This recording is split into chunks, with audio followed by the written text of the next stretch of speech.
Welcome back into Main Street Living. As we look back on this last year, we really didn't know what we were in for at all last year. I mean, it's easy to say now we can kind of see a light maybe coming, but last spring was full of questions and unknowns.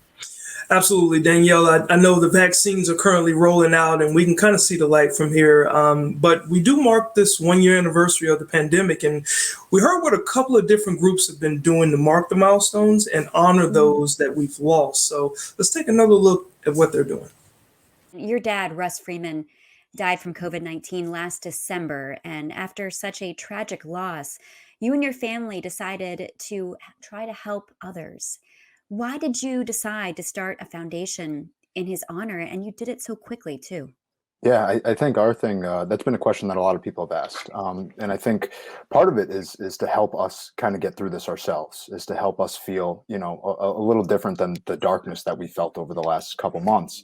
But largely too, this is just something that Dad would have done. And that's our mantra right now is not only to live like Russ, but to, if there was any other families in our communities that, have suffered anything, Dad was always the first person to kind of help out. So we felt that now we can give back and do what he would want to do and help people as much as we can.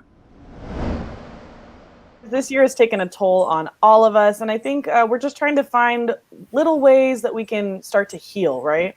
I know we're doing so much reflecting, businesses, time spent with family and friends, and more than 500,000 lives have been lost due to COVID-19.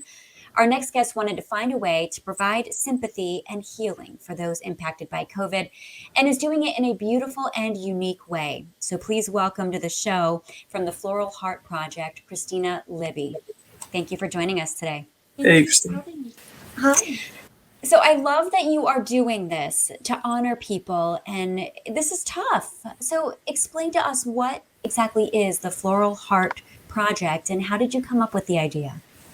So the Floral Heart Project started because I was sad.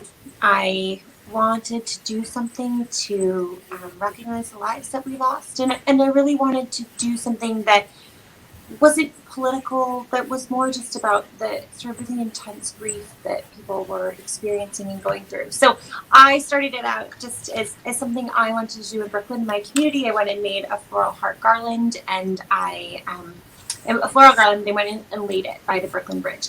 And the project has just grown from there. So it was this one idea, and then the very first one that I laid, as I walked away, I turned and I saw a runner run by, stop, come back, and then kneel in front of the heart.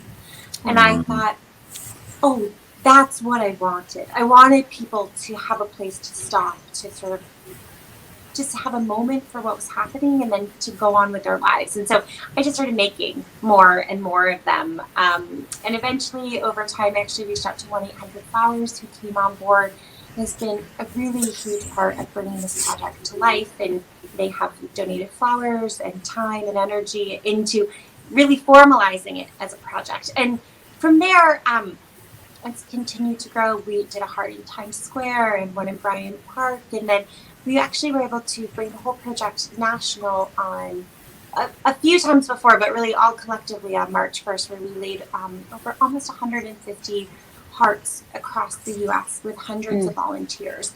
And this was really a coordinated effort to start to mark a national day of COVID memorial. But more than anything, it's experience for people to be able to do something, to recognize what has happened, but also to do something that is beautiful, that is focused on the loss of the community, that is really focused on this idea of healing. It is this idea that we can bring a visual symbol to a community that creates a safe space for mourning, for remembrance, but also a way to gather appropriately and socially distanced, to just reflect on what's happened and to start to think about how we move forward. And so, and since that day, more and more hearts have been laid every day, and I'm working to just continue to grow this so that we can have sort of a beautiful way to remember the people that we have loved. Such touching stories there, Danielle and Quincy. I mean, to see people stepping up like that, there really are angels living among us. True. Yeah. Yeah. And I think it's so important what they said about the flowers too, just having somewhere to go you know, to just have a moment to grieve, especially, you know, after everything that's happened. Yeah, and you know, and during times like this, it's hard to, you know, it's hard to find the right moments and the emotions and everything to try to channel it. So, big shout out to what those groups are doing to keep people's hearts happy. Yeah. Absolutely. Definitely, guys. And that's what we're all here for, too. We're looking ahead toward the next year. Things are going to be hopefully brighter for all of us. So stay tuned. We've got more Main Street Living coming up.